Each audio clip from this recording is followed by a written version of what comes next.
So thank you for speaking to us at GISEC this year.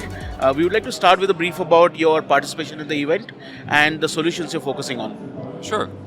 So we've been to many GISECs before, and this year we're back even bigger than ever before. What is exciting is that this year we actually brought some of our instructors at the request of the Cybersecurity Council. And then on top of that, we were also presenting our entire portfolio, which we used to do before, but actually this time we've brought the wider team too.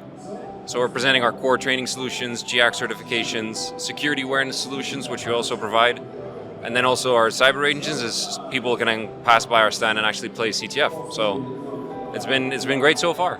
Okay. When you speak to your customers or when you speak to the industry leaders, do you see a major skills gap when it comes to cybersecurity solutions or cybersecurity industry, and how are you helping bridge that gap?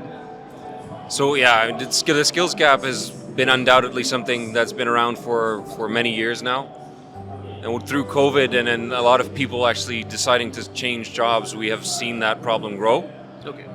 What we discuss with organizations and what we provide as solutions to not just organizations but also to governments is programs and training programs to find talent, to retrain them, reskill them, and then to redeploy them within the cybersecurity industry. So we're currently running some programs within the Gulf region with specific governments, for example in Bahrain with Tamkeen, where we help them find new talent. They go through a rigorous training program and then we help them find new employment. And that's programs that we can provide throughout the region as we have that capability.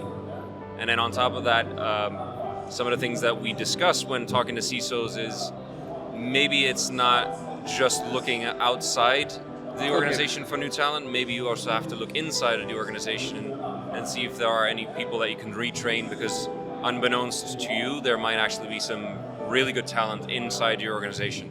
Okay. And looking at the security threat landscape, which is evolving, what sort of new threats have come in, and how has that changed the way you train, students or customers? Well, the primary threats that we've seen continuously is obviously ransomware, but we are also seeing more and more attacks on supply chain, on critical infrastructure. We're seeing more and more companies struggle with the human risk element, which we are trying to help them through not just our core training, but also through our security awareness training programs, and also through some of our ranges that help organizations find and detect the gaps and address them as well. Okay.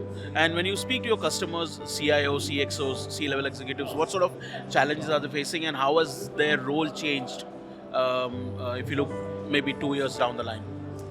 Well, I think that's not just limited to cybersecurity, but what we've seen is that a need for more empathy and for soft skills has really grown within the industry as well.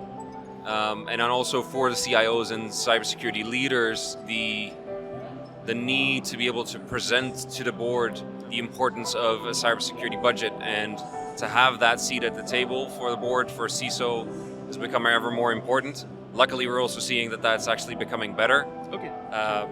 And obviously the news and the recent developments in the geopolitical conflict has helped in that raising of awareness and building that particular need as well.